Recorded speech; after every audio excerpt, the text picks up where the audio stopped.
इनका एक ये प्रिय भजन था। मगर आप सभी को जानकर हैरानी होगी कि जो महात्मा गांधी जी का जो सबसे प्रिय कविता थी एकला चलो रे, रविन्द्रनाथ टैगोर की जो ये थी। और आप सभी जानते हैं कि रविन्द्रनाथ टैगोर जी जो एक देश के हमारे बहुत बड़े कवि रहे, इन्होंने ही सर्वप्रथम महात्मा जो टाइटल था हमारे महात्मा गांधी जी को दिया था। लाल बहादुर शास्त्री जी का जो जीवन है बच्चों, उसे में बहुत कुछ सीखने को मिलता है। हम अपनी लाइफ में यहाँ पर नवोदय में आराम से बैठे हुए हैं और हम डेली एमओडी अपने विचार प्रस्तुत करते हैं। तो बच्चों इसमें कुछ ना कुछ कहीं ना कुछ सीखने की बात होती है, और ये सीखने की जगह यही है। आपने कभी ज्वेलरी की दुकान पे गए होंगे, सोने के आभूषण की दुकान में, किसी भी दुकान में आप जब जाते हो तो उसमें बहुत ही सुंदर सुंदर गहने रखे थे, देखकर आपको बहुत अच्छा लगता है। देखा है कभी? बिल्कुल देखा होगा आपने। तो बच्चों जो ये सोना होता है, अगर आम रूप में अगर आप देखोगे तो एक प्लेट के रूप में, चद्दर के रूप में आपको दिखाई देगी, या एक गोल सा एक जो है टुकड़ा दिखाई देगा। देखने में एक चमकदार लगता है पर अच्छा नहीं लगता। परंतु उस सोने को जो है निखारने में उसको कई बार पीटा जाता है, तराशा जाता है, और तब जाके वो एक बहुत ही सुंदर जो है आभूषण के रूप में गढ़ता है। ठीक इसी प्रकार से जो हमारा जो विद्यालय होता है, जो स्कूल होता है बच्चों, ये वही चीज है। आप सभी हमारे लिए सोना हो, गोल्ड हो, पर किस रूप में हो? एक ठोस आकृति के रूप में हो। और जितने भी हमारे शिक्षक होते हैं ये आपको तराशते हैं अपने अपने तरीकों से। देखो हर व्यक्ति का अपना तरीका होता है। कलाकार अपने ढंग से करता है, उसमें नक्काशी करने वाला अपने ढंग से करता है, इसको कितना लचीला बनाना है अपना तरीका होता है, और उसे कितना कठोर बनाना होता है उसका एक अपना तरीका होता है। आप देखते होंगे कि हमारे कुछ शिक्षक जो है बहुत ही ज्यादा कठोर रूप से आपसे बर्ताव करते हैं। कुछ आपसे जो है, जैसे पीटी सर की भी बात करूं तो लगता है कि भाई बहुत किस तरीके से डिसिप्लिन में रखते हैं। कुछ बहुत ही कोमल तरीके से आपसे बात करते हैं, कोई आपको बहुत अच्छे तरीके से समझाता है।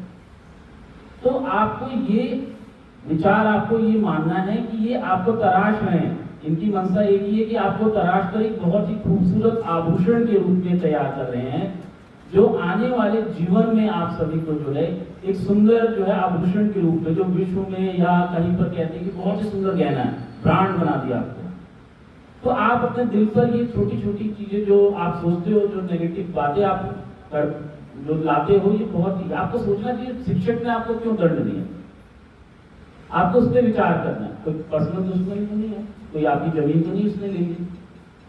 आपका जीवन सुधारने के लिए आप यहाँ से जब चले जाओगे तो आप हमें सिर्फ याद करोगे, और हम खुश ये होंगे कि आप एक बहुत बड़े पद पर शामिल हुए।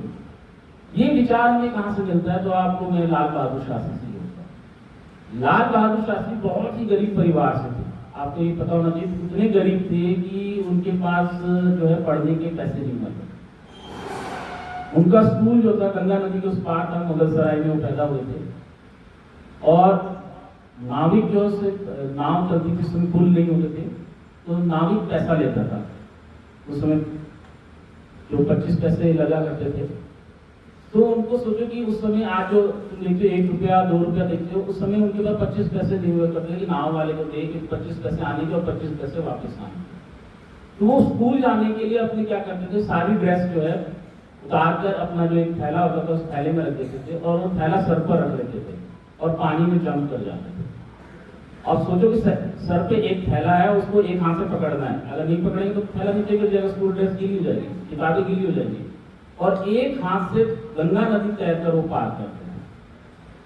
उनकी एक लाइन मैंने कहीं पढ़ी थी, उसमें लिखा था कि जब वो रेत पर चलते थे, क्योंकि ये मेरे पिताजी भी बताया करते थे, क्योंकि मैं उसी सिरे से मेरे पिताजी वहीं पैदा हुए थे, पूर्वी यूपी में। तो उन्होंने उनके बारे में बहुत अच्छे से जानकारी उनको पता थी। तो वो कहते थे कि जब वो रेत पर चलते थे, क्योंकि उस समय का जीवन ऐसा था, बहुत ही कष्टकारी था, तो वो कहते थे कि जब वो चलते थे तो गंगा नदी का रेत बहुत गर्म रहता था, चप्पलें नहीं हुआ करती कि आप जैसे शूज मिल जाता है आपको चप्पल मिल जाती है, उनके पास उस समय चप्पलें नहीं हुई। और रेत गर्मी दोपहर में जब रेत पे आप पाँव रखेंगे तो पैर पे छाले पड़ जाते। तो वो जो उस समय एक आग का पौधा होता था जो जिसमें दूध निकलता, बड़ा सा होता है, देखा हुआ आपने, ग्रीन कलर का। उस आग के पत्ते को जो अपने पैर पर जो है रस्सी से बांध लेते थे, धागे से बांध लेते थे, फिर वो चलते थे। तो आप सोच सकते हैं कितना कष्टकारी उन्होंने जीवन जिया। और महात्मा गांधी जी के संपर्क में आते ही असहयोग आंदोलन, भारत छोड़ो, जो अंग्रेजों के लिए जो चलाया गया था भारत छोड़ो आंदोलन, इनमें सक्रिय भूमिका निभाते हुए वो भारत के जो है स्वतंत्र भारत के पहले रेल मंत्री बने। जब वो रेल मंत्री थे तो बच्चों देखो नैतिक जिम्मेदारी कितनी होती है, हम झूठ बोलते हैं। एक एक्सीडेंट हो गया, रेलवे में दुर्घटनाग्रस्त हो गई, और रेल मंत्री थे, बहुत बड़ा पद होता बच्चों। रेल मंत्री पद से उन्होंने तुरंत इस्तीफा दे दिया। उन्होंने कहा कि ये दुर्घटना मेरे कारण हुई। एक शासक के रूप में, एक मिनिस्ट्री के रूप में जो मेरे को मिनिस्ट्री मिली हुई है, उस मंत्रालय को मैं सही से नहीं संभाल पा रहा, उन्होंने तुरंत इस्तीफा दे दिया। ये देखो बच्चों कितनी बड़ी उन्हें एक नैतिक जिम्मेदारी है।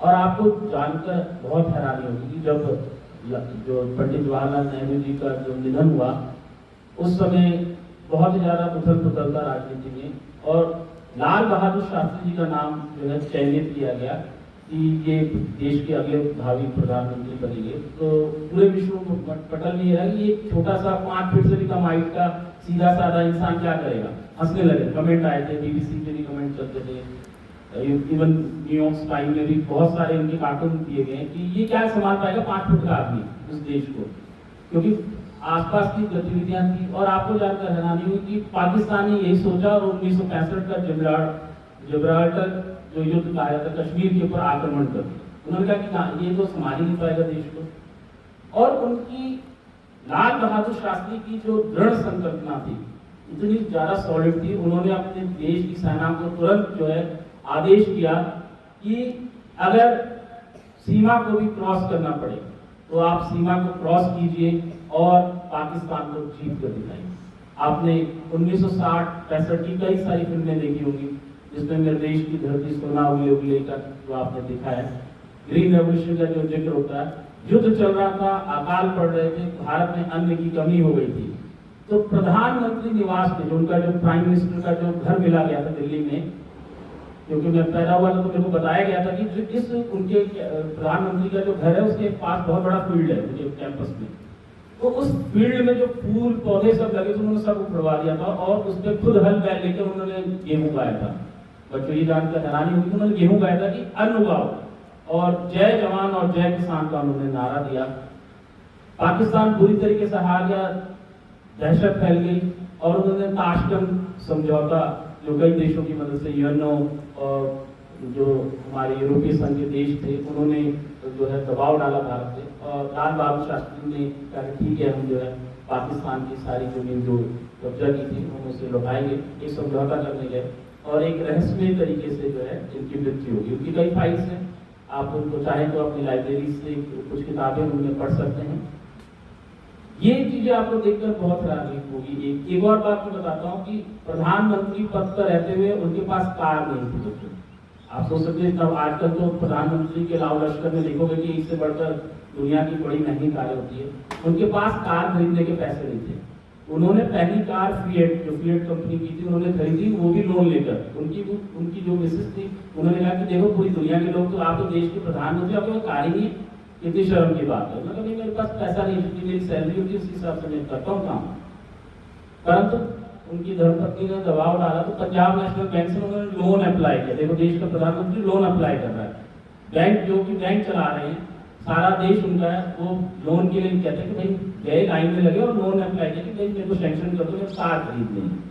तो उन्होंने पहली फिएट कंपनी की कार खरीदी, आपको हैरानी हुई, और उन्होंने कभी सादगी भरा जो जीवन जो है उन्होंने जिया। तो ये मैं इसलिए बता रहा हूँ क्योंकि आप उनकी छोटे छोटे जो उनकी चीजें हैं आप उनसे सबक लीजिए। एक भी अगर सबक आप अपनी लाइफ में लेते हैं तो आपके व्यक्तित्व में निखार होगा। अगली कड़ी में मैं जो है वंशिका लेवल साइंस की जो बालिका है इसको मंच पर आमंत्रित करूंगा कि वो मंच पर आए और अपने अनमोल विचार जो है प्रस्तुत करें। वंशिका।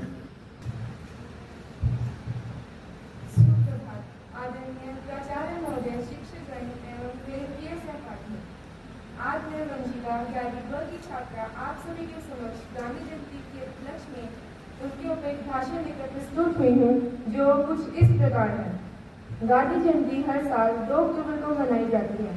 यह दिन महात्मा गांधी जी के जन्म दिवस की याद में मनाया जाता है। गांधी जी ने सत्य और अहिंसा के मार्ग पर चलते हुए भारत को स्वतंत्रता दिलाने में बहुत अहम भूमिका निभाई है। उन्होंने 3 बंधनों का सिद्धांत दिया: बुरा मत देखो, बुरा मत सुनो, बुरा मत कहो। यह हमें बुराई से दूर रहने की शिक्षा देता है। गांधी जी ने हमें सरल जीवन और आत्मनिर्भर का महत्व भी सिखाया। उनका मानना था कि छोटे छोटे अच्छे कार्य और संयमित जीवन ही हमारे समाज की असली प्रगति में समृद्धि कर सकते हैं। उनकी शिक्षाएं आज भी प्रासंगिक हैं। इस दिन विद्यालयों और कॉलेजों में भाषण, निबंध और सांस्कृतिक प्रतियोगिताएं आयोजित की जाती हैं। संयुक्त राष्ट्र ने भी इस दिन को अंतर्राष्ट्रीय अहिंसा दिवस घोषित कर दिया है। जैसा गांधी जी ने कहा था, सत्य और अहिंसा का मार्ग सबसे अच्छा धर्म है। यह हमें याद दिलाता है कि यदि हम अपने जीवन में सत्य, प्रेम और अहिंसा अपना लें तो न केवल हमारा जीवन बल्कि हमारा समाज भी शांति और भाईचारा स्थापित हो सकता है। गांधी जयंती हमें सिखाती है कि हम सत्य, अहिंसा और सादगी अपनाकर अपने जीवन और समाज को बेहतर बना सकते हैं। धन्यवाद। जय हिंद, जय भारत। धन्यवाद वंशिका। ये गर्दन जो झुकी हुई है वो सोचने के लिए नहीं है, सीधे रखने की बात है। Everywhere is divine power. Rigveda का एक श्लोक है। मैंने अभी जो विचार दे रहा हूँ मैं आपको बता रहा हूँ। भूख लग रही है आपको, भूख की कड़ी नहीं है बच्चों, आप सुस्त हो, आपको इसका पॉजिटिव चीज लेना है। ये सुबह की धूप है। विटामिन डी जो है इस एरिया में सबसे कम होता है। आप अम्बाला में अगर आप मेडिकल इंस्टीट्यूट आकर देखेंगे तो इस पैरेलल, दिल्ली से पैरेलल जो स्टेट लाइन में जो भी डिस्ट्रिक्ट आते हैं उन सभी डिस्ट्रिक्ट में विटामिन डी कम होता है हर ह्यूमन बॉडी में। ये डॉक्टरों का जो है बहुत ही एक अच्छा रिसर्च है इस एरिया में। और आप यहाँ पर बैठे विटामिन डी मिल रहा है आपको, क्योंकि सुबह की ये धूप है, ये आपकी लच्छी है, तो आप सही से जो है सामने विचारों को सुनिए। अब हमारे विद्यालय की जो है अपने विषय पे बहुत ही अच्छी पकड़, बहुत ही अच्छी नॉलेज जो इनके पास है, बच्चों को बहुत ही सीधा संवाद करती हैं। अब मैं जो है मंच पर श्रीमती सुमन टीजीटी सामाजिक विज्ञान को आमंत्रित करूंगा कि वो मंच पर आए और बच्चों को जो है अपने विचारों से जो है ओतप्रोत करें। आदरणीय प्राचार्य महोदय, सम्मानीय शिक्षकगण, गैर शिक्षकगण और प्यारे बच्चों, सभी को सुप्रभात। आज 2 अक्टूबर वो शुभ दिन है जब हम अपने देश के 2 महापुरुषों महात्मा गांधी और लाल बहादुर शास्त्री जी की जयंती का उत्सव मनाते हैं। उनके महान विचारों, संघर्ष, योगदान, बलिदान और सादगी को नमन करते हुए हम सब उनको आज श्रद्धांजलि अर्पित करते हैं। हमारे देश के राष्ट्रपिता महात्मा गांधी जी का मानना था कि आप वो बदलाव खुद बनिए जो बदलाव आप दुनिया में देखना चाहते हैं। उनके इसी प्रेरणादायक शब्दों ने ही आज हम सबको प्रेरित किया है कि हम सच्चाई, स्वच्छता और प्रेम को अपने जीवन में कैसे अपनाएं। उन्होंने छुआछूत, भेदभाव और अशिक्षा के विरुद्ध बहुत ही एक लंबा संघर्ष किया और एक समाज में सपना देखा कि हमारे समाज में समानता और स्वतंत्रता हो। उन्होंने अपने जीवन में सिंपल लिविंग, हाई थिंकिंग का एक मंत्र अपनाया और स्वदेशी, स्वावलंबन और अपने आप में विश्वास करना सिखाया। वर्तमान समय में जब पूरी दुनिया हिंसा और असहिष्णुता से जूझ रही है, जैसा कि हम सब लोग देखते हैं और सुनते हैं कि एक देश दूसरे देश पर आधुनिक और वैज्ञानिक हथियारों से आक्रमण कर रहा है और एक दूसरे के वजूद को मिटा देना चाहता है।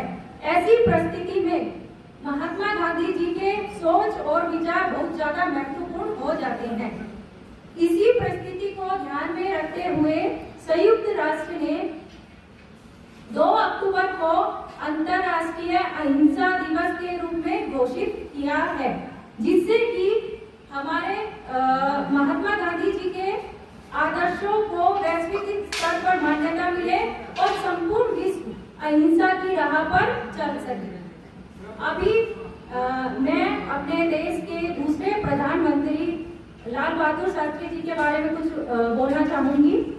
जय जवान जय किसान का प्रसिद्ध नारा देने वाले लाल बहादुर शास्त्री बहुत ही विनम्र, सहिष्णु, दृढ़ और जबरदस्त आंतरिक शक्ति वाले व्यक्ति थे। वो गांधी जी से बहुत ज्यादा प्रभावित थे, इसलिए उन्होंने आजादी की लड़ाई और आजादी के बाद भी अपनी एक महत्वपूर्ण भूमिका निभाई।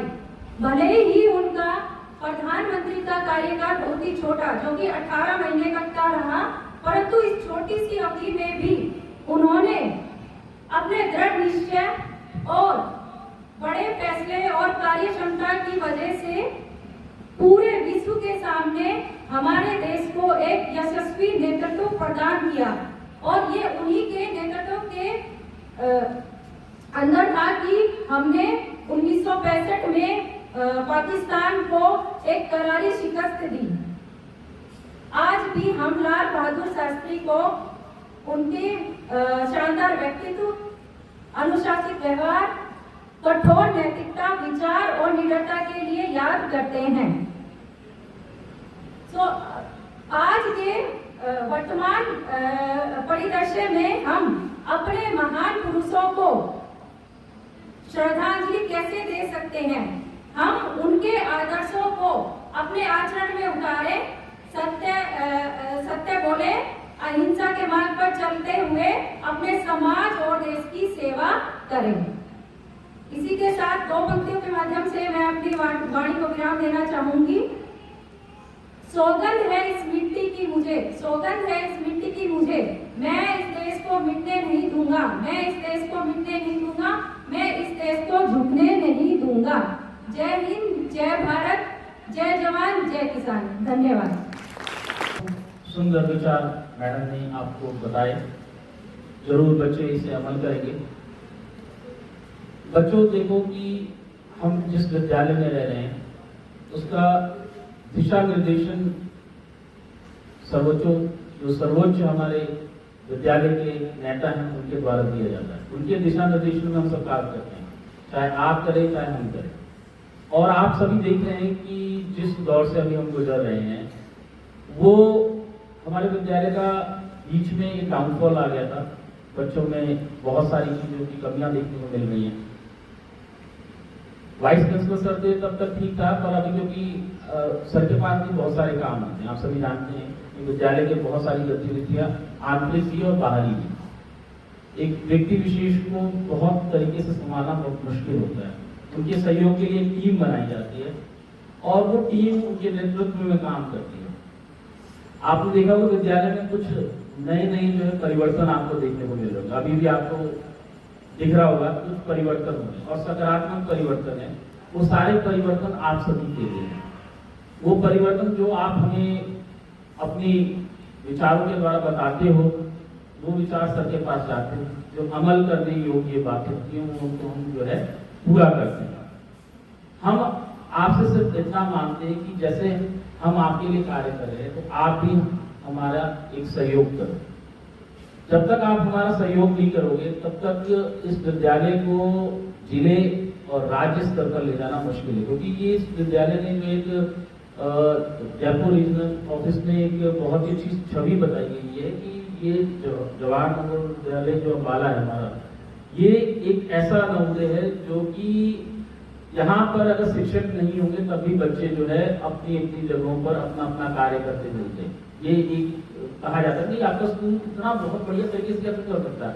अगर सर बाहर है तो क्लासेज ऐसे चलती है, बच्चे अपना पढ़ाई कर रहे होते हैं। ये एक बहुत बड़ी खूबी है। सुपरवाइज और रिलीजियस स्टडी अपने आप ही चल रही है, तो आपके बिना ये संभव नहीं है। पर हम कहाँ हो रहे हैं, हम स्थिर हो रहे हैं। हमारे थोड़ी सी लैकुना है, जैसे रिमीडियल टाइम है 3:30 बजे आपको टाइम दिया गया है, तो हम 3:40 तक आ रहे हैं, 10 मिनट हम लेट आ रहे हैं। क्यों आ रहे हैं? ये पढ़ने का अब समय है। तो ये छोटी बात है जिस पे आपको सोचना है। हम आपको जबरदस्ती ना करें, आप खुद स्वेच्छा से आए तो हमें बहुत अच्छा लगता है, बच्चे टाइम पे आ रहे हैं, टीचर्स अपना फिर अपनी ड्यूटी अच्छे से कर सकते हैं। अब टीचर पहले आ जाते हैं, बच्चे बार बार धीरे धीरे आ रहे हैं एक दो दिन। ये एक बहुत ही बड़ी चोट होती है बच्चों की। आप देखोगे चीफ गेस्ट पहले बैठा हुआ और ऑडियंस बाद में आ रही है, कभी होता है? तो गुरु पहले आ रहे हैं और आप लोग बाद में आ रहे हैं, या तो आप पहले आ जाओ हम बाद में। ये एक छोटी सी कमी हमें दिखाई देती है। सर बहुत ही अच्छा प्रयास कर रहे हैं, पॉजिटिव आपके लिए बहुत सारी चीजें हमको देखने को मिल रही है। आने वाले फ्यूचर में आपके लिए बहुत ही अच्छी प्लानिंग सर ने की हुई है कि समय आने पर खुद ब खुद आपको पता लगेगा। तो मैं अपने विद्यालय के नेतृत्व कर्मी श्री अजय निमल जी, प्राचार्य जवाहर नवोदय विद्यालय को मंच पर आमंत्रित करूंगा कि वो मंच पर आए और बच्चे को जो है आशीर्वचन के रूप में जो है शब्द कहे और भविष्य की कुछ जो प्रोजेक्ट्स हैं आपको सुनने में आएगा कि आप बहुत ही जल्दी जो है भ्रमण पे नहीं जाएंगे। तो सर जो है, अभी मैं हिंट दे रहा हूँ ताकि सर के ऊपर है, तो सर जो है बहुत सारी जानकारी आपसे साझा करें। सर जोरदार तालियों के साथ स्वागत कीजिए।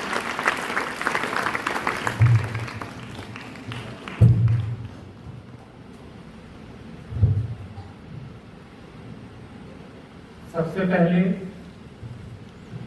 दशहरा और 2 अक्टूबर गांधी जी और शास्त्री जी की जयंती पर आप सबको ढेर सारी शुभकामनाएं। काफी देर से आप लोग बैठे हैं और भाषण एक के बाद एक जो है सुन रहे हैं, और यही वजह है कि आप सुनते सुनते आपका सिर बहुत भारी हो गया, और यही वजह है कि आप सिर झुका लिए हैं। मैं ज्यादा समय नहीं लूंगा। मैं भाषण पर विश्वास नहीं रखता, लेकिन हाँ ये जरूर है कि अपने विचार जरूर आपके सामने में रखना चाहूंगा। आज का ये दिन जो है बहुत खास है और इसकी अहमियत भी बहुत ज्यादा है, क्योंकि अभी अभी बच्चों ने, हमारे मैडम सुमन मैडम ने, सतीश सर ने आपको 2 ऐसे महापुरुषों के बारे में, उनकी जीवनी के बारे में, उनके कार्य के बारे में, उनकी कार्यशैली के बारे में, उनकी अलग अलग जो है अचीवमेंट के बारे में बहुत सारी जानकारी है। वो सब आपको पता है, लेकिन किसी भी विद्यालय में ये दिवस जो मनाया जाता है उसके पीछे कोई ना कोई उद्देश्य होता है, और ये उद्देश्य यही है कि उनके जीवनी से, उनके व्यवहार से, उनकी सोच से, उनके कार्य प्रणाली से हमें कुछ ना कुछ सीखना चाहिए। और मैं कहूंगा दोनों का जीवन जो अगर हम देखते हैं छात्र जीवन में, वो बहुत ही आवश्यक है। अगर आप उनके जीवन शैली को, सोच को अपनाते हैं अपने जीवन में, ये निश्चित है कि आप आने वाले दिनों में अपने जीवन में प्रगति करेंगे और सफलता आपके कदम चूमेंगे। आमतौर पे हम यही सोचते हैं, कोई अच्छा काम करने के लिए, कुछ अच्छा हासिल करने के लिए जो है पर्सनालिटी होना चाहिए, और पर्सनालिटी में जो है हाइट, वेट, ये सब चीजों को देखा जाता है। आपके सामने में ही ये 2 हैं महापुरुष जो बहुत ही सीधे साधे हैं, और अगर देखने की बात करें, उनकी फिजिकल आउटलुक की बात करें, पर्सनालिटी की बात करें, तो बहुत ही साधारण, बल्कि साधारण से भी कम नजर आते हैं। जैसे सर ने बताया कि शास्त्री जी का कद कितना छोटा था। अगर गांधी जी की बात करें, शरीर पर सिर्फ 2 कपड़े थे और एक लाठी था, होता था। जैसे कि बाकी विदेश के लोग बोलते थे आधा नंगा इंसान, ऐसा उनको कहा जाता था। लेकिन यही छोटा इंसान और आधा नंगा इंसान जो है, एक ने देश को आजाद करने में सफलता हासिल की, वो भी बिना हथियार, और दूसरे ने ऐसा एक जो नमूना पेश किया कि छोटे होने के बावजूद भी अगर आपके पास दृढ़ संकल्प है, निश्चय है, तो आप कुछ भी हासिल कर सकते हैं। और वो करके दिखाया, और यही जो है सबसे बड़ी सीख है आप सबके लिए।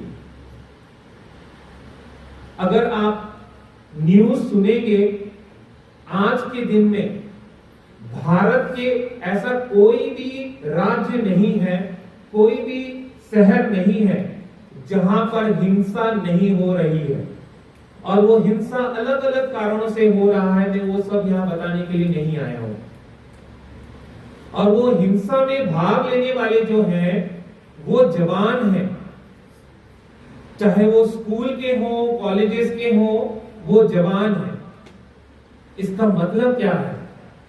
आज के जवान जो है वो क्या सोच रहे हैं और किस तरफ बढ़ रहे हैं। हमारी लड़कियों ने बहुत ही अच्छा भजन सुनाया, और गांधी जी का वो कौन सा भजन है? प्रिय भजन है। उसमें राम जी का जिक्र है। जब गांधी जी लड़ाई कर रहे थे आजादी के लिए, तब उनके दिमाग में एक ही बात थी, वो सोच रहे थे कि मैं एक ऐसा देश बनाना चाहूंगा, मैं ऐसा देश में रहना चाहूंगा जो कि राम राज्य की तरह हो। राम राज्य का मतलब ये हुआ कि सारे लोग मिलजुल कर इकट्ठे, कोई भेदभाव ना हो आपस में, ऐसे जो है देश में हम इकट्ठे रहेंगे और हमारे देश को प्रगति की ओर ले चलेंगे। लेकिन आज क्या हो रहा है? हम एक दूसरे के खिलाफ खड़े हैं, छोटी छोटी बातों को लेकर जो है आपस में लड़ रहे हैं। उदाहरण दूंगा, कई बार न्यूज में ऐसा न्यूज देते हैं कि किसी स्कूटर वाले ने एक कार को टक्कर मार दी, किसी कार वाले, गाड़ी वाले ने जो है अपनी कार को किसी के घर के आगे खड़ी कर दी, किसी कार वाले ने बस वाले को या किसी और दूसरे गाड़ी वाले को जो है साइड नहीं दिया। ऐसी छोटी छोटी बातों पर आपस में लड़ाई कर रहे हैं और यहां तक कि मार दे रहे हैं, मर्डर कर दे रहे हैं एक दूसरे को। संवेदनाहीन इंसान बन गए हैं। जिस देश के जो है महापुरुष ने बिना हथियार के, अहिंसा के माध्यम से इतने बड़े साम्राज्य से लड़ पड़े और हमारे देश को आजाद करके पूरे विश्व में एक इतिहास रच दिया, उसी देश के छात्र छात्राएं, नौजवान, उस देश के निवासी जो हैं आज एक दूसरे के जान के खिलाफ हैं। क्या ये सही है? ये सोचने की विषय है। आज मैं देख रहा हूं सारे बच्चे यूनिफॉर्म में हैं। दोबारा से मैं आपको दोहरा रहा हूं, यूनिफॉर्म का मतलब क्या? अगर वर्ड का मीनिंग भी ले लेंगे, लिटरल मीनिंग जिसको कहा जाता है, शब्द का अर्थ अगर लेते हैं, यूनिफॉर्म, एक जैसा। यहां लड़के भी हैं, लड़कियां भी हैं, बड़े धनी परिवार के बच्चे भी हैं, गरीब परिवार के भी हैं, नौकरी वाले भी हैं, दिहाड़ी करने वाले घर के भी जो बच्चे हैं, अलग अलग धर्म के, अलग अलग बोली के, जाति के जो है बच्चे हैं। लेकिन जहां पर हम यूनिफॉर्म पहनते हैं, हम सब एक जैसा हो जाते हैं। और यही भावना हमारा यूनिफॉर्म हमें देता है, और वही भावना हमारे देश की जो है कॉन्स्टिट्यूशन देता है सबको। हम सब एक हैं। भारत आज भी पूरे विश्व में अनेकता में एकता के लिए जाना जाता है, लेकिन कहीं ना कहीं हम उस सोच को खो रहे हैं, और उसके लिए आप सब जिम्मेदार हैं, क्योंकि आप सब भविष्य के नागरिक हैं। ये आपके हाथ में है कि आपका भविष्य, आपका भारत, आने वाला भारत कैसा होगा, जिसमें आपस में आप लड़ना चाहेंगे या आपस में मिलजुल कर रहेंगे, शांति से रहेंगे। जो गांधी जी ने सोचा था राम राज्य, वो राम राज्य का स्थापना होगा। इसी सोच के साथ आपको आगे बढ़ना है, आगे काम करना है। अगर मैं बोलूंगा शास्त्री जी का, उन्होंने उदाहरण दिया, सर ने उसका एग्जाम्पल भी दे दिया कि पढ़ाई करने के लिए वो कितनी मेहनत करते थे, क्या क्या नहीं करते थे। उसको सोचिए जरा, आपको कितने फैसिलिटीज मिले हैं और उसके बाद आप क्या कर रहे हैं। आप यहां पर चाहे 6th क्लास में आए, चाहे 9th क्लास में आए, चाहे +1 में आए, आपको इस स्कूल में एक खास मकसद के लिए भेजा गया है, आपके पेरेंट्स ने छोड़ा है। जैसे कहा जाता है, अपने कलेजे के टुकड़े को उन्होंने भेज दिया है सिर्फ एक काम के लिए, और वो है अच्छा पढ़ाई करने के लिए, जीवन में कुछ हासिल करने के लिए, चाहे वो करिकुलर हो, को करिकुलर हो या एक्स्ट्रा करिकुलर एक्टिविटीज हो, उसमें कुछ हासिल करने के लिए भेजा है। वरना आप पहले भी पढ़ते थे जिस स्कूल में आप पहले दाखला लिए हुए थे, 1 से लेके 5वीं तक या 8वीं तक या 10 तक आपने पढ़ा है। उस स्कूल में और इस स्कूल में यही अंतर है, यहाँ पर जो है आप इंडिपेंडेंट बनना सीख रहे हैं, अपना काम खुद करना सीख रहे हैं। वहां घर में आपका सारा जो है निर्देश आपके पेरेंट्स देते थे, पढ़ाई करो, नहाने जाओ, खेलने जाओ, ये करो, वो करो। यहाँ पर खुद आप ये सब कुछ करने लग जाते हैं,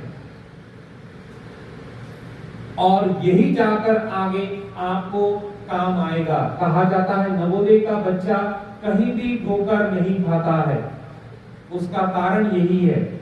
लेकिन हम चाहेंगे आप जो इस विद्यालय में आए हैं, इस विद्यालय में कुछ हासिल करके जाएं, अपने माता पिता का जो उद्देश्य है उस उद्देश्य को पूरा करके जाएं, उनको भी अच्छा लगेगा। और देखिए, जब वो बोलेंगे अपने गांव में कि मेरा बच्चा ये हासिल करके आया है, उनका सीना चौड़ा हो जाएगा, गर्व से जो है वो फूले नहीं समाएंगे। इसीलिए हम भी कोशिश करते हैं, कई बार हम आपको डांटते हैं और कई बार हम आपको अलग अलग तरह के जो है एनकरेजमेंट के लिए जो है स्टेप्स लेते हैं। उसके तहत ही, जैसे हमने कहा था पिछली बार कि हाफ ईयरली के बच्चे, एनुअल के बच्चे जो टॉपर होंगे, उनको कहीं हम घुमाने लेके जाएंगे, और उसी के तहत ही आने वाले दिनों में हम मोस्ट प्रोबेबली जो नेक्स्ट वीक में हम आपको लेके जाएंगे ऐसी जगह जहां पहले कभी नहीं गए हैं। उसी तरह से बाकी बच्चों को भी, जैसे +1 +2 के बच्चे हैं, उनके लिए ये करियर बहुत इंपॉर्टेंट है और आपको सोचना भी चाहिए +2 के बाद हम क्या करेंगे, किस लाइन में जाएंगे, ऐसा कौन सा लाइन है जिसमें मैं बहुत अच्छा कर सकता हूं या कर सकती हूं, अपना एक नाम रोशन कर सकती हूं या कर सकता हूं। उसके लिए भी हम अलग अलग जो प्लान कर रहे हैं। आप देख रहे होंगे इन दिनों में कई सारे इंस्टीट्यूशन से जो है आ रहे हैं एक्सपर्ट और आपको इसके बारे में जानकारी दे रहे हैं। और हमारे जो लाइब्रेरी वाले सर हैं लवजॉय सर, वो जो है इसके जो है सारा प्रबंध कर रहे हैं। खास तौर पे ये देखा गया है कि आमतौर पे लड़कियां जब स्कूल से बाहर जाती हैं, कॉलेज में पढ़ने जाती हैं, तो उनको काफी सारे जो है मुश्किलों का जो सामना करना पड़ता है। और इसी को ध्यान में रखते हुए सरकार की तरफ से अलग से एक स्कीम चला हुआ है और वो जो है सेल्फ डिफेंस का, और उसके तहत हमारे विद्यालय में भी जो है हमने कार्यक्रम शुरू किया है। लेकिन मैं कई बार देखते रहता हूँ शाम के टाइम में मेरे क्वार्टर से, तो ज्यादातर बच्चे तो भाग लेते हैं, लेकिन कुछ बच्चे ऐसे हैं जो उसमें पार्टिसिपेट नहीं करते हैं। लेकिन याद रखें, ये आपके लिए जरूरी है। कोई भी स्किल हो, विद्या हो, अगर आपको जानकारी है तो जरूर वो आपके लिए फायदेमंद होगा, आज नहीं तो कल। तो इसलिए कभी भी वो सीखने में पीछे मत रहिए। और मेरी बात हुई है हमारे तरिंदर सर से, और जो हमारे अंबाला के जो स्टेडियम के जो कोच हैं, कोच सर से, और पर्सनली मैंने हमारे जो डीओ सर हैं उनसे भी मैं मिला हूँ कि हमारे बच्चे तो हमारा नवोदय लेवल का तो पार्टिसिपेशन करते ही हैं, क्लस्टर लेवल, रीजनल लेवल और नेशनल लेवल में। लेकिन पर्सनली मैंने उनको कहा कि क्योंकि ये अंबाला डिस्ट्रिक्ट में एक स्कूल आता है और आपके जुरिडिक्शन में आता है, तो मैं चाहता हूं कि हमारे स्कूल के बच्चे अंबाला डिस्ट्रिक्ट लेवल में भी पार्टिसिपेट करें, अगर वो सिलेक्ट होते हैं आगे स्टेट लेवल में भी पार्टिसिपेट करें। और उन्होंने इसकी मंजूरी दे दी है और उन्होंने कहा है कि हम आपके बच्चों को भी पार्टिसिपेट करवाएंगे। उसके तहत ही हमारे साथ 3 लड़कियां गई थी ऐसे राइटिंग कंपटीशन में भाग लेने के लिए। तो इसी तरह से क्योंकि स्पोर्ट्स का उनका ऑलरेडी डिस्ट्रिक्ट लेवल का खत्म हो चुका है, तो उन्होंने कहा है कि अगले साल जो है हम आपको मौका देंगे और आप उस हिसाब से अपने बच्चों को तैयारी करवाइए। मैंने इसलिए ये बात सोचा और उनसे निवेदन किया क्योंकि हमारे क्लस्टर लेवल में जो पार्टिसिपेशन करना होता है, कितने बच्चों का करना होता है, कितना परसेंट में बोलूंगा, आपको पता होगा। हर एक स्कूल में समिति की तरफ से एक नियम लागू किया गया है कि हर एक स्कूल से इतने बच्चे ही पार्टिसिपेट करेंगे। किसी को पता है?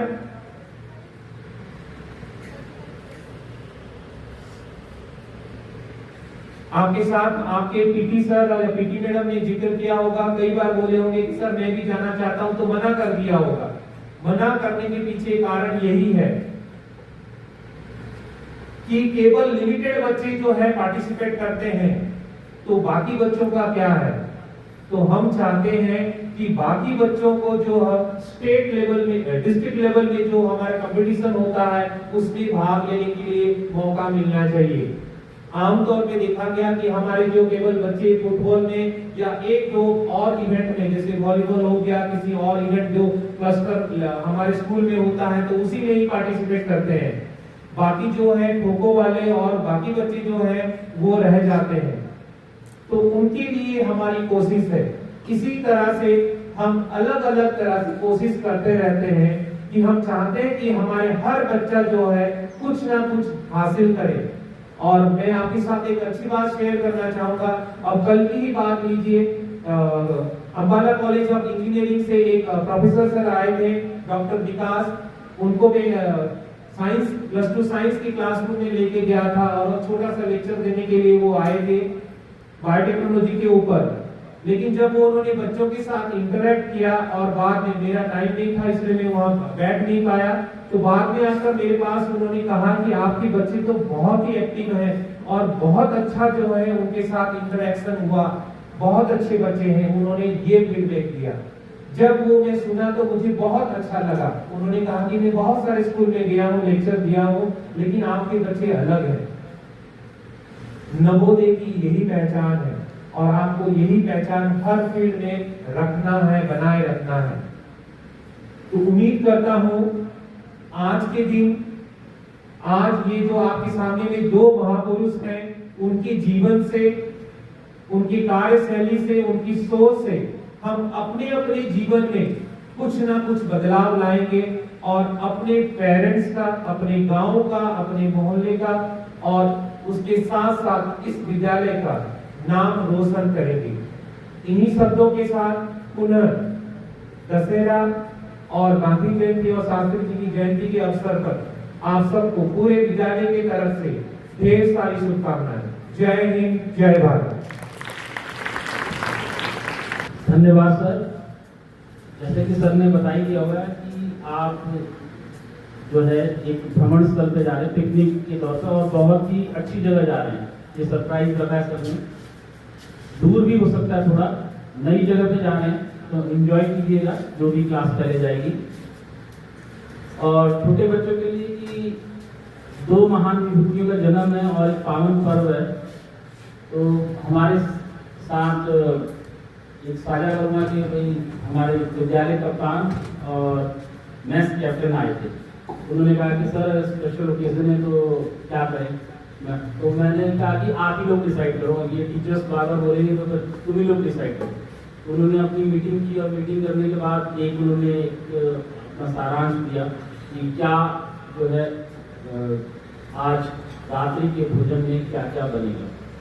ये विद्यालय कप्तान और मैस कैप्टन का अपना निर्णय था। उन्होंने जो जो चीज़ें उन्होंने मांग की, जो जो खाने की मांग की, उन्होंने एप्लीकेशन के तौर पे दी। अभी जैसे कि मैथ्स का इंचार्ज जो बनाया गया, क्योंकि मेरी सर नहीं है तो हमने बेहतर करने की कोशिश। मैं तुरंत सर के पास गया, बच्चों की बात रखी कि सर ये ऐसी बात है, और सर ने जो है सहर्ष जो है स्वीकार किया कि नहीं, बच्चों के लिए विशेष, क्योंकि आज बर्थडे है, 2 महान विभूतियों का और पावन पर्व है, तो बच्चों को स्पेशल खाने का आयोजन किया जाए, जिसकी सूचना आपको शाम के कार्यक्रम में मिल जाएगी। आप सभी जो है शाम को 5 बजे अटेंडेंस देनी है यहाँ पर। उसके बाद 6 बजे से यहाँ पर जो जहाँ पे रावण दहन का कार्यक्रम होगा, वहाँ पर आप सभी एकत्रित होंगे। वहाँ पर आपको डिनर की सूचना दे दी जाएगी कितने बजे से आपका होगा, और आज का दिन जो है आप एंजॉय करेंगे। तो सर के लिए एक बार जोरदार तालियां, क्योंकि सर हमारी बहुत सारी भावनाओं को मानते हैं, ये समझना बहुत जरूरी है। एक अधिकारी जब आपको कुछ दे रहा है तो वो आपसे कुछ चाहता है। जैसे कि अभी मैं रिजल्ट, सर ने इंद्रमणि सर ने रिजल्ट अपलोड किया, तो मैं रिजल्ट सुबह सरसरी तौर पर देखा कि कोई फिलअप हुए है कि नहीं, तो देखा कि फिलअप थे, और मैंने सिर्फ एक औसत एवरेज अपने दिमाग में कैलकुलेट किया, तो मात्र 20% बच्चे जो हैं 33 टू जो है 50 के बीच में, बाकी टॉपर्स और जो मीडियम जिसमें हम कहते हैं कि 60% से लेकर 74% के बीच बच्चों की संख्या है। तो ये सोचने का बात है, क्योंकि आप सभी बहुत अच्छा कर रहे हैं, परंतु हम कहाँ पर अटके हैं, हम मीडियम। हमारे बच्चों की तरह मैट्रिक्स बनाओगे आप अपने रिजल्ट में, तो अधिकतर बच्चे जो है संलग्न है 60 से 74% के बीच। तो ये जो 20% बच्चे हैं उनमें तो कुछ नए हैं, हमें पता है कि नहीं लेटर एंट्री एडमिशन में तो पढ़ने में दिक्कत है, तो हम उनको अभी टाइम देंगे। पर जो बच्चे असफल हुए, घबराने की जरूरत नहीं, क्योंकि कठिनाई है, जैसे कि हमने बताया, तो उस कठिनाइयों का सामना करें और बेहतर प्रयास करें। जो मीडियम में अटके हुए हैं, जो इस भीड़ में अटके हुए हैं, वो अपनी विशेष पहचान बनाएं। जो 74 तक पहुँच सकता है बच्चों को, उनके लिए 80 से 85 टारगेट बहुत ईजी है। तो आप अपना एक पाठ नियोजन तैयार करें, विषय नियोजन तैयार करें, और आने वाले परीक्षाओं में और अग्रसर हो। एक और मैं बता दूं कि फुटबॉल मैच, एक मैंने सर से बात की, बच्चों ने मेरे से कहा कि भाई हमें तो खेलने का मौका नहीं दिया। मेरे को बात बहुत चुनी थी, मेरे को नहीं खेलने को, फुटबॉल नहीं खेलने का मौका दिया। मेरे को सीनियर बच्चे थे, तो मैंने सर से कहा कि सर देखिए, इन्होंने आप हमारे विद्यालय में कहा कि हमें खेलने का मौका नहीं, तो मैंने सर से कहा कि सर इनका मैच कराइए, और मैच ऐसा कि डिस्ट्रिक्ट लेवल के प्लेयर्स आए। तो सर ने तुरंत इसमें सहर्ष किया, और सर ने टेलीफोनिक कॉल किया। सर ने जैसे बताया कि इंचार्ज जो हमारा स्कूल एजुकेशन से बात की, तो आने वाले समय में आपको 2 टीमें, एक लड़कियों के लिए फुटबॉल मैच और एक लड़कों के लिए हम आयोजित कर रहे हैं। इसके लिए बात चल रही है, अभी ऑलमोस्ट फाइनल हो चुका है, पर डेट और जैसे निर्धारण होगा तो 2 सबसे बहुत ही महत्वपूर्ण मैच, उस दिन विद्यालय नहीं लगेगा, आपकी सारी एक्टिविटी वहीं पे होगी, वो देखने आएंगे। तो डिस्ट्रिक्ट लेवल के आपको फुटबॉल के प्लेयर आपको मिलेंगे, तो हम देखेंगे कि भाई डिस्ट्रिक्ट लेवल से आपको इसलिए बिड़ा रहे, तो आपको अपनी काबिलियत का पता लगे कि मैं कहाँ पर स्टैंड करता हूँ। तो मैंने बच्चों को भी कहा है कि चाहे लड़कियों की टीम हो, चाहे लड़कों की, अपनी प्रैक्टिस जारी रखे और नहीं करे। ये धीरे धीरे कुछ छोटे छोटे जो हमारे प्रयास है आपकी बेहतरी के लिए, आपके व्यक्तित्व के विकास के लिए बहुत इम्पोर्टेंट है। इसी कड़ी में अंतिम जो धन्यवाद ज्ञापन के लिए हमारे सीनियर मोस्ट टीचर और हमारे जो है परीक्षा के संदर्भ में जो प्रभारी एकेडमिक इंचार्ज भी हैं अभी, इंद्रमणि सर जो है, उनको आमंत्रित करूँगा कि मंच पर आए और छोटा सा जो है वोट ऑफ थैंक्स जो है बच्चों को ये, इसके बाद जो है कार्यक्रम खत्म हो जाए। सभी को सुप्रभात। मैं ज़्यादा समय नहीं लूँगा आपका। इस कार्यक्रम को प्रत्यक्ष तथा परोक्ष रूप से जिन लोगों ने भी सहयोग किया, अंततः सफल आयोजन हुआ, उन सभी का विद्यालय परिवार की तरफ से धन्यवाद। जय हिंद। मैं इंद्रमणि सर से भी अनुरोध करूंगा कि वो सर का साथ दें। सर के पास आ जाए। सुप्रभात बच्चों। बहुत ही रोनी अवस्था में आपने सुप्रभात बोला। आज दो बड़े विशेष महान पर्व है, विजयदशमी और हम सामने दो आपके सामने तस्वीर है जिसमें दो महान विभूति है। इनके जन्मदिन के लिए हम यहाँ पर इकट्ठे हुए हैं। जैसे आप अपना बर्थडे मनाते हो तो कितना जोश में रहते हो। तो सुप्रभात बच्चों। यस, लग रहा है कि आज जो है एक त्योहार और फेस्टिवल का दिन है। प्यारे बच्चों, जैसे कि आज का दिन आप सभी जाने की को इंसिडेंट है, क्योंकि आज ही के दिन जो है 2 अक्टूबर के दिन हमारे दो महान विभूति पैदा हुई थी, महात्मा गांधी जी और श्री लाल बहादुर शास्त्री जी। साथ ही साथ आज देख रहे हैं कि आज विजयदशमी का भी पर्व है, जिसमें बुराई पर अच्छाई की विजय इसके उपलक्ष्य में मनाया जाता है। और आप सभी जानते हैं कि मर्यादा पुरुषोत्तम राम, जिन्होंने बुराई पर विजय प्राप्त की थी, और मर्यादा इसलिए उनको बोला जाता है क्योंकि वो दुनिया के लिए एक रोल मॉडल के रूप में, वो किस प्रकार से अपना जीवन उन्होंने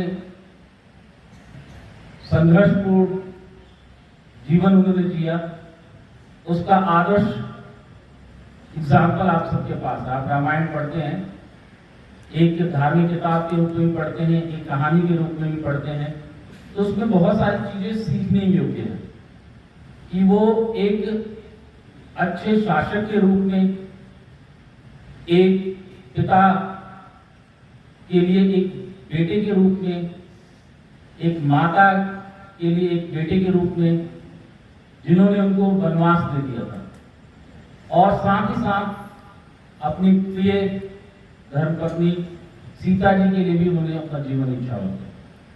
इस संघर्ष में उनके साथ उनके भाई लक्ष्मण और उनकी जानकी जी के बारे में आपने प्रसंग पढ़ा है, तो उनसे सीखने योग्य बात थी। और उन्हीं चीजों को ध्यान में रखते हुए महात्मा गांधी, आप सभी को पता है कि महात्मा गांधी जी जो थे राम प्रिय थे। उनके भजन आप सुनते हैं, उसमें राम जी का वर्णन बहुत ही अच्छे से मिलता है, और उनकी ताकत राम ही थे। अहिंसा और सत्य के रूप में जो आप उन्हें दिखाई देता है, वो आज भी हम हमारे परिवेश में जो है हमें ताकत देता है। इसी कड़ी में मैं कार्यक्रम को आगे बढ़ाते हुए जो है एक विचार कहता हूं, जो दोनों ही महात्माओं के लिए उपयुक्त बैठता है। सीधा साधा वेश था, सीधा साधा वेश था, ना कोई अभिमान, खादी की एक धोती पहने, बापू और शास्त्री जी की थी शान, बापू और शास्त्री जी की थी शान। अब मैं माननीय प्राचार्य महोदय इंद्रमणि सर और स्कूल कैप्टन्स को मंच पर आमंत्रित करूंगा कि वो मंच पर आए और हमारे दोनों महान विभूतियों को जो है माल्यार्पण करें। सर,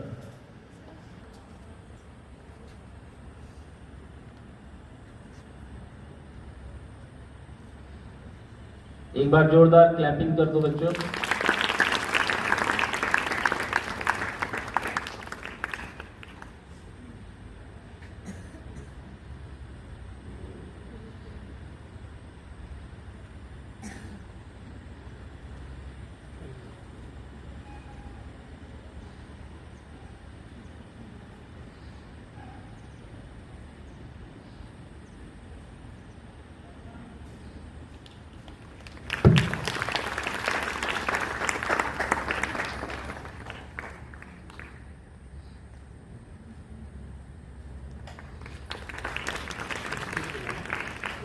स्कूल कैप्टन के साथ हाउस कैप्टन भी आ सकते हैं। हाउस कैप्टन गर्ल्स और बॉयज ये भी आ जाए।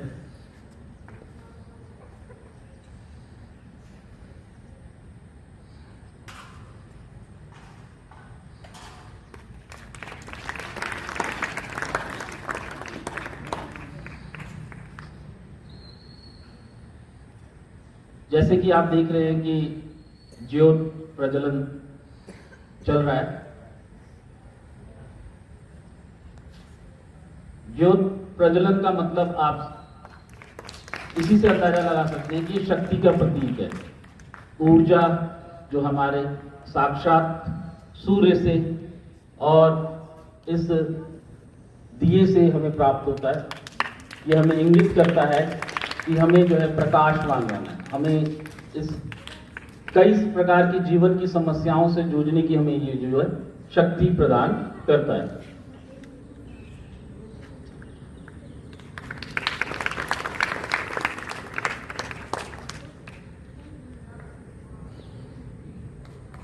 धन्यवाद सर।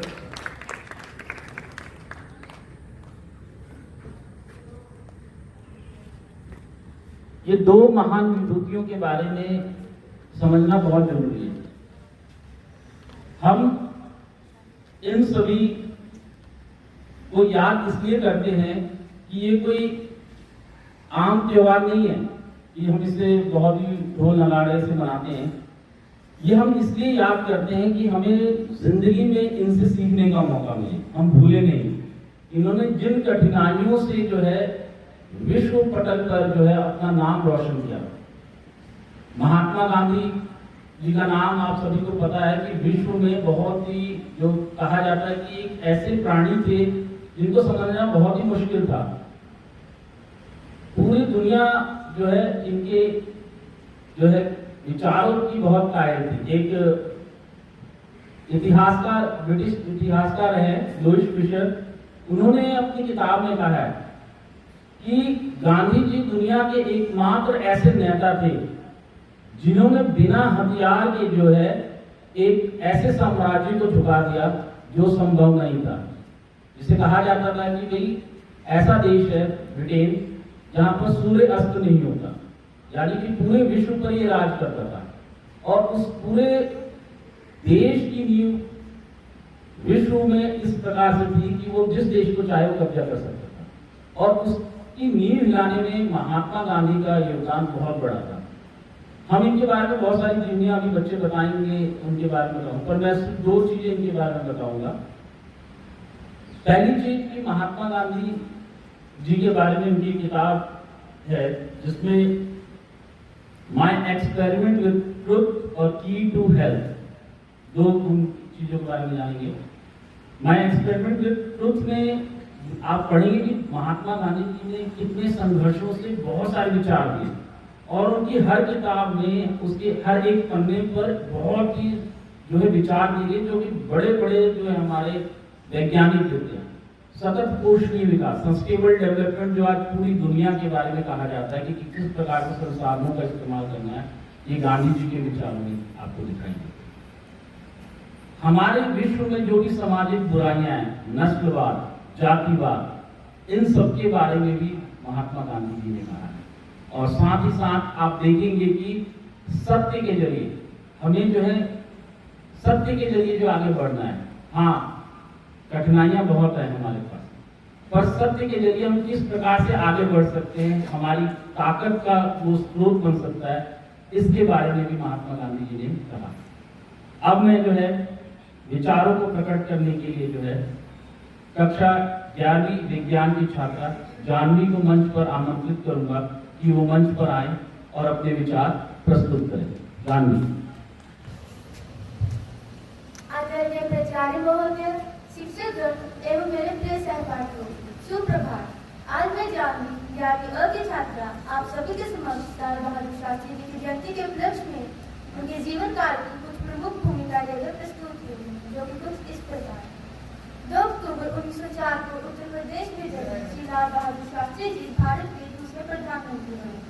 वे भारत में ब्रिटिश उपनिवेशिक शासन के खिलाफ एक प्रमुख स्वतंत्रता सेनानी रहे। शास्त्री जी ने कृषि आत्मनिर्भरता को बढ़ावा देने के लिए हरित क्रांति में भी प्रमुख भूमिका निभाई। वे उनकी नमक पृष्ठभूमि, सादगी, ईमानदारी और सार्वजनिक सेवाओं के प्रति समर्पण के लिए जाने जाते। प्रसिद्ध नारा जय जवान जय किसान, जो कि भारत पाकिस्तान युद्ध के दौरान मनोबल बढ़ाने के लिए उनके द्वारा गढ़ा गया। 1966 में ताशकंद समझौता, जिससे भारत पाकिस्तान युद्ध की समाप्ति हुई, उनके कार्यकाल का सबसे बड़ा आकर्षण रहा है। लाल बहादुर शास्त्री जी की 11 जनवरी 1966 में ताशकंद, उज्बेकिस्तान में रहस्यमय परिस्थितियों में मृत्यु हुई। उनकी मृत्यु आज भी जांच का विषय बनी हुई। लाल बहादुर शास्त्री जी उनकी ईमानदारी के प्रतीक के रूप में सदैव याद किए जाएंगे। धन्यवाद। जय जवान जय किसान। धन्यवाद जानवी, जिन्होंने लाल बहादुर शास्त्री जी के ऊपर जो है विचार प्रस्तुत किए। अब मैं जो है राजेश जी और उनकी टीम को जो है मंच पर आमंत्रित करूंगा कि वो मंच पर आए और एक गांधी जी का जो है प्रिय भजन जो है प्रस्तुत करें।